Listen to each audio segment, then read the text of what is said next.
معزز ناظرین السلام علیکم۔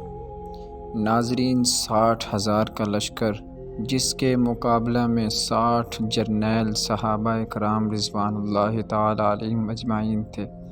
تاریخ اسلام کا وہ واقعہ جسے پڑھ کر آپ بھی عش عش کر اٹھیں گے۔ اسلام کے کفن بردوش مجاہدوں نے شجاعت و بہادری کی جو بے نظیر مثال قائم کی ہے، وہم و گمان سے ماورا ایسا عظیم کردار ادا کیا کہ خواب میں بھی ایسا کرنا ناممکن ہے۔ معرکہ یرموک کے پہلے دن رومی جرنیل بہان ارمنی کے اشتعال دلانے پر عرب نصرانی قبیلہ بنو غسان کے سردار جبلہ بن احم نے اپنے 60,000 کے لشکر کے ساتھ مجاہدین اسلام کے لشکر کے ساتھ ٹکر لینے کا ارادہ کیا۔ امین امت حضرت ابو عبیدہ رضی اللہ تعالی عنہ نے، جو سپاہ سالار تھے، صحابہ سے مشورہ فرمایا۔ حضرت خالد رضی اللہ تعالی عنہ نے فرمایا کہ میں چاہتا ہوں ان 60,000 کے مقابلے میں صرف 30 آدمی لے کر جاؤں، جن میں سے ہر ایک 2,000 پر حاوی ہو۔ آج میں ان کو ایسا چکمہ دوں گا کہ ان کی ناک خاک آلود ہو جائے گی اور ذلت کی وجہ سے وہ کسی کو اپنا منہ دکھانے کے قابل نہیں رہیں گے۔ صحابہ کرام رضوان اللہ تعالی علیہم اجمعین نے کہا، کیا آپ مذاق فرماتے ہیں؟ کہنے لگے، خدا کی قسم مذاق نہیں کرتا۔ حضرت ابو سفیان رضی اللہ تعالی عنہ نے کہا کہ آپ 60,000 کے مقابلے میں کم از کم 60 جرنیل صحابہ لے کر جائیں۔ چنانچہ آپ 60 جلیل القدر جرنیل صحابہ کو اپنے ساتھ لے جانے پر راضی ہوئے اور نصرانی عربوں کے سامنے جا کر کھڑے ہوئے۔ جبلہ بن احم نے جب ان 60 لوگوں کو دیکھا تو کہنے لگا، ہم لڑنے کی تیاری کر چکے ہیں اور تم ابھی تک صلح کے خواب دیکھ رہے ہو۔ ہم قیامت تک صلح نہیں کریں گے۔ حضرت خالد بن ولید رضی اللہ تعالی عنہ نے تعجب سے پوچھا کہ کیا تم ہمیں قاصد تصور کرتے ہو، حالانکہ ہم لڑنے آئے ہیں؟ جبلہ بن احم کہنے لگا، اے نوجوان، تو غرور میں اپنی قوم کو تباہی کی طرف لے کر نکلا ہے۔ آپ نے فرمایا، تو ہمیں تھوڑا نہ جان، ہم غرور میں نہیں بلکہ اللہ پر بھروسہ کر کے نکلے ہیں۔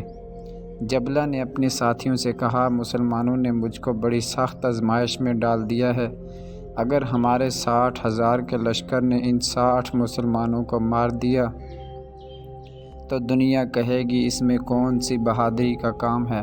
اگر وہ غالب آ گئے تو قیامت تک ہماری نسلیں کسی کو منہ دکھانے کے قابل نہیں رہیں گی۔ چنانچہ جبلہ نے اپنے ساتھیوں کو حملے کا حکم دے دیا۔ صحابہ رضوان اللہ تعالی علیہم اجمعین نے بھی ثابت قدمی سے لڑنا شروع کر دیا۔ حضرت ابو عبیدہ اور تمام لشکر اسلام کیمپ سے تاریخ کا اچھوتا معرکہ بڑی بے قراری سے دیکھ رہے تھے۔ دونوں طرف سے بہادروں کی چیخ و پکار اور تلواروں کی جھنکار کے علاوہ کوئی آواز سنائی نہ دیتی تھی۔ جنگ کے شعلے بلند تھے۔ صحابہ کرام تکبیر کی آوازیں بلند کر رہے تھے۔ حضرت خالد رضی اللہ تعالیٰ عنہ نے صحابہ سے فرمایا کہ آج اسی میدان کو میدان حشر سمجھو اور کفار کو سبق سکھاؤ۔ صحابہ کرام کفار کے اندر گھرے ہونے کے باوجود بڑھ بڑھ کر حملے کرتے رہے۔ نصرانی لشکر کے سپاہی ٹپاٹپ مقتول ہو کر زمین پر گرتے تھے۔ جبلہ بن احم حواس باختہ ہو گیا۔ اس کی سمجھ میں نہیں آتا تھا کہ سب ہو کیا رہا ہے۔ بدحواسی کے عالم میں چیخ چیخ کر اپنے سپاہیوں کے حملے میں شدت کرنے کا حکم دیتا، لیکن اسلامی لشکر کے شیروں نے ان کو بھیڑ بکریوں کی طرح چیڑ پھاڑ کر رکھ دیا تھا۔ شام تک صحابہ ایسے لڑتے رہے جیسے بالکل تازہ دم ہوں اور ابھی بھی لڑائی شروع کی ہو۔ آج اللہ کی تلوار حضرت خالد رضی اللہ تعالیٰ عنہ نے اپنا جوہر دکھایا۔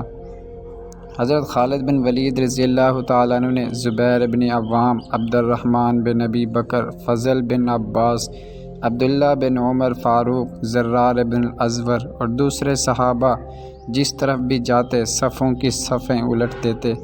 آخرکار عرب منتصرہ لشکر دفعتاً پیٹھ دھکا کر بھاگ گیا۔ جبلہ بن احم کے لشکر کے سپاہی اس طرح ڈر کر بھاگے تھے کہ گویا آسمان سے کسی نے ان کو ڈرا کر بھگا دیا ہو۔ بھاگنے والوں میں جبلہ بن احم سب سے آگے تھا۔ کفار کو شکست فاش ہو گئی اور صحابہ کرام واپس آ گئے۔ واپس آنے والے صحابہ 20 تھے۔ ایک مرتبہ پھر پریشانی بڑھ گئی کہ شاید 40 صحابہ شہید ہو گئے، مگر میدان جنگ میں جا کر دیکھا گیا تو صرف 10 لاشیں ملیں۔ صحابہ نے کہا کہ ضرور 30 لوگوں کو کفار گرفتار کر کے لے گئے ہیں۔ صحابہ نے کفار کا پیچھا کیا تو مزید 25 صحابہ مل گئے جو کفار کی شکست کے بعد ان کا پیچھا کرتے ہوئے آگے نکل گئے تھے۔ اس جنگ میں 10 صحابہ شہید ہوئے جبکہ 5 گرفتار ہوئے، جبکہ نصرانی عربوں کے 5000 آدمی مارے گئے۔ یہ تھی صحابہ کرام کی بہادری اور شجاعت کی داستان۔ صحابہ کرام کوئی مافوق الفطرت لوگ نہیں تھے، بلکہ عشق رسول صلی اللہ علیہ وسلم کی طاقت و برکت سے ہر وقت تازہ دم رہتے تھے۔